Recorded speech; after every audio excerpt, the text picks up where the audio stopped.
Welcome to engineering. आज का जो टॉपिक ऑफ डिस्कशन होने वाला है उसमें हम देखेंगे कि ईएम वेव अगर लॉसलेस डाइलेक्ट्रिक मीडियम में अगर ट्रेवल कर रहा है तो इसके जो पैरामीटर्स है, propagation constant, attenuation constant, phase velocity, intrinsic impedance या फिर वेव इंपेडेंस, इनमें क्या चेंजेस आ रहा है अगर वो लॉसलेस डाइलेक्ट्रिक मीडियम में ट्रेवल कर रहे हैं। तो हम सबसे पहले देख लेते हैं कि लॉसलेस डाइलेक्ट्रिक मीडियम का कंडीशन क्या होता है, जो हमने पिछले वीडियोज़ में देख रखा है। वो कुछ इस प्रकार है कि sigma is equal to 0, epsilon is equal to epsilon not epsilon r, mu is equal to mu not mu r. वैसे जनरली जब केस देखा जाता है तो उसमें हमने देखा है कि लॉसलेस डाइलेक्ट्रिक जब भी होता है वो एक नॉन मैग्नेटिक मटेरियल होता है, जिसका मतलब mu r is equal to 1 होता है। तो in case of non magnetic, लिख देता हूँ, इन केस ऑफ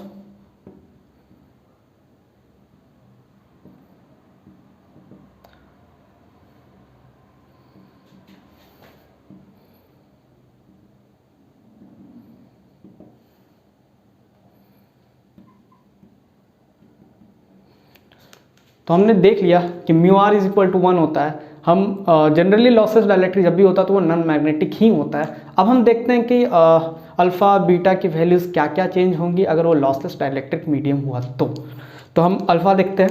अल्फ़ा की वैल्यू क्या थी हमारी, omega mu epsilon divide by 2 root over 1 plus sigma plus omega epsilon का होल स्क्वायर माइनस 1 ना। हमें पता चल चुका है कि सिग्मा का जो वैल्यू है वो 0 है, सो 0 पुट करेंगे सिग्मा की जगह। ओके, अगर हम यहाँ पर 0 पुट करेंगे तो ये जो टोटल टर्म है ये हो जाएगा हमारा 0 और रूट ओवर 1 सिर्फ बचेगा, रूट ओवर 1 प्लस 0, यानी रूट ओवर 1 को सिंपली 1 लिख सकते हैं। 1 माइनस 1 0, इसका मतलब omega mu epsilon divide by 2, 1 minus 1 is 0, इसका मतलब 0, यानी अल्फा का जो वैल्यू है वो फॉर लॉसलेस डाइलेक्ट्रिक वो 0 आने वाला है। इसका मतलब alpha is equal to 0 in case of lossless dielectric, अगर EM wave lossless dielectric medium में मूव करता है तब। अगर अब हम देखें कि बीटा का वैल्यूज में क्या चेंजेस आने वाला है, so beta is equal to omega mu epsilon by 2 1 plus sigma omega epsilon plus 1। Now हमें पता है कि सिग्मा की वैल्यू 0 है तो ये पूरा टर्म जो है वो 0 हो जाएगा।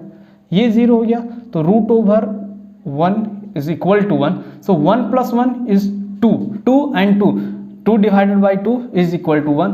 तो at the end after simplification वो होने वाला है ओमेगा म्यू एप्सिलॉन, जिसमें हम इसे ऐसा लिख सकते हैं कि एप्सिलॉन की वैल्यू है epsilon not epsilon r, mu की है म्यू नॉट म्यू आर। और अगर हम कंसीडर करेंगे कि नॉन मैग्नेटिक मटेरियल है जो जनरली होता है तो म्यू आर को रिप्लेस कर देंगे एंड सिंपली जो हमारा फॉर्मूला आ जाएगा mu is equal to epsilon not epsilon r mu not. Okay, अब हम देखेंगे कि फेज कांस्टेंट की वैल्यू क्या होगी। Phase constant, so phase constant को हम रिप्रेजेंट करते हैं Vp से और इसे हम ओमेगा बाई बीटा लिखते हैं। हमें बीटा की वैल्यू मिल चुकी है, वो कुछ इस प्रकार है। So omega mu epsilon, omega cancelled out, mu की वैल्यू क्या है mu not mu r epsilon not epsilon r. हमें पता है कि म्यू नॉट की कुछ एक प्रीडिफाइंड वैल्यू होती है, एप्सिलॉन नॉट की प्रीडिफाइंड वैल्यू होती है, वो क्या होती है देख लेते हैं। सो म्यू नॉट की जो वैल्यू होती है 4 pi into 10 to the power -7 henry per metre. Epsilon not की जो वैल्यू होती है 8.85 इंटू 10 टू दी पावर -12। तो अब हम देखते हैं कि ये जो वैल्यू है इनको जब ये केस देखा गया है कि अगर ये इस टर्म में रहे कि म्यू नॉट एप्सिलॉन नॉट, तो इसकी जो वैल्यू आती है वो आती है 10 टू दी पावर 8, जो कि स्पीड ऑफ लाइट है। तो हम सिंपली क्या करेंगे कि म्यू नॉट और epsilon not 1 by root over mu not epsilon not की वैल्यू क्या होती है 3 into 10 to the power 8, 3 into 10 to the power 8 divided by mu r epsilon r. और अगर in case of non magnetic material mu r replace हो जाएगा 1 से and eight the and जो हमें मिलने वाला है इन case of non magnetic material जो जनरली होता है उस केस में C divided by epsilon r।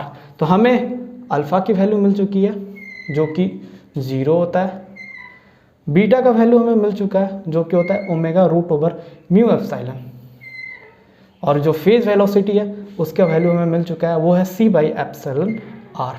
आगे के वीडियो में हम देखेंगे कि इंट्रिंसिक इम्पीडेंस या जिसे हम फेज वेव इम्पीडेंस बोलते हैं उसकी वैल्यू क्या होगी। पिछले पार्ट में हमने देख लिया था कि अल्फा की वैल्यू क्या होती है, बीटा की वैल्यू क्या होती है, फेज वेलोसिटी की क्या वैल्यू होती है। इस पार्ट में हम देखेंगे कि इंट्रिंसिक इम्पीडेंस या फिर वेव इम्पीडेंस की वैल्यू क्या होती है इन केस ऑफ लॉसलेस डाइलेक्ट्रिक। तो रिप्रेजेंटेशन ऑफ इंट्रिंसिक इम्पीडेंस या वेव इम्पीडेंस ईटा से होता है। पिछले वीडियो में हमने देख रखा है कि इंट्रिंसिक इम्पीडेंस का जो वैल्यू है वो क्या होता है। सो ये जे ओमेगा म्यू सिग्मा प्लस जे ओमेगा एप्सिलॉन होता है। अब हमें पता है कि लॉसलेस डाइलेक्ट्रिक केस में जो कंडीशन था जिसमें सिग्मा इज इक्वल टू 0 होता है, तो सिग्मा की जगह पे अगर हम 0 पुट करते हैं तो हमें क्या मिलेगा, हमें मिलेगा j omega mu divide by root over j omega epsilon. J omega cancel out हो जाएगा और एट द एंड हमें इंट्रिंसिक इम्पीडेंस का जो वैल्यू होगा म्यू बाई एप्सिलॉन मिलने वाला है। हमें पता है कि म्यू को म्यू नॉट म्यू आर और एप्सिलॉन को एप्सिलॉन नॉट एप्सिलॉन आर से रिप्लेस कर सकते हैं। तो वैल्यू कुछ इस प्रकार हो जाएगी mu not by epsilon not mu r epsilon r. Now एक वैल्यू होता है कि root over mu not by epsilon not को 377 लिख सकते हैं। कैलकुलेशन करके यही आता है, तो हम लोग डायरेक्टली लिखेंगे कि 377 mu r by epsilon r. और in case of non magnetic material जो most of the case lossless dielectric medium का होता है उसमें म्यू आर का वैल्यू 1 होता है, तो उस केस में जो वैल्यू हो जाएगी in case of non magnetic material वो eta is equal to 377 divide by epsilon r. और अगर हम थीटा एन की बात करें तो उसका वैल्यू होगा 0 डिग्री। ना हमने अल्फ़ा बीटा वीपी और इंट्रिंसिक इम्पीडेंस का वैल्यू देख लिया, तो अब हम लोग देख लेते हैं कि ईएम वेव का जो इक्वेशन था वो इन केस ऑफ लॉसलेस डाइलेक्ट्रिक में क्या होगा, क्योंकि हमने देख लिया था कि एटेन्यूएशन कांस्टेंट की वैल्यू 0 थी। इसका मतलब e raise to the power minus of alpha z जो ईएम वेव का जो इक्वेशन होता है उसमें वो पार्ट नहीं रहेगा। तो देखते हैं वो इक्वेशन ईएम वेव के केस में कैसा बन जाता है। वो कुछ ऐसा बनेगा, E is equal to E not E raise to power minus of alpha z, तो 0 हो गया क्योंकि अल्फा का वैल्यू तो लॉसलेस डाइलेक्ट्रिक केस में 0 होता है। तो e naught cos of omega t minus of beta z. अब बीटा जेड की जो वैल्यू आई थी वो आई थी omega root over mu epsilon. ठीक है, ये म्यू ओमेगा है। अब in case of magnetic field की बात करें वो आएगा था h naught E raise to power minus of alpha z, वो 0 है। तो इसका मतलब ये हुआ h naught is equal to cos omega t minus beta z. और हमें पता है कि एच नॉट को हम लोग e naught divide by intrinsic impedance लिख सकते हैं।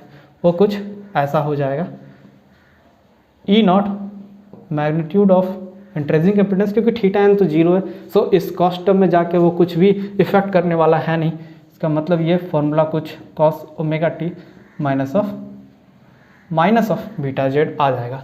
सो इन लॉसलेस डाइलेक्ट्रिक के केस में हमारा जो इलेक्ट्रिक फील्ड और मैग्नेटिक फील्ड का जो वेव है उसका इक्वेशन कुछ ऐसा दिखेगा। तो हमने देख लिया है कि अल्फ़ा का जो वैल्यू है वो 0 है, बीटा का जो वैल्यू है ओमेगा म्यू एप्सिलॉन है, वीपी या जिसे हम फेज वेलोसिटी बोलते हैं उसका c डिवाइडेड बाई c मतलब 3 × 10⁸ divided by mu r epsilon r है।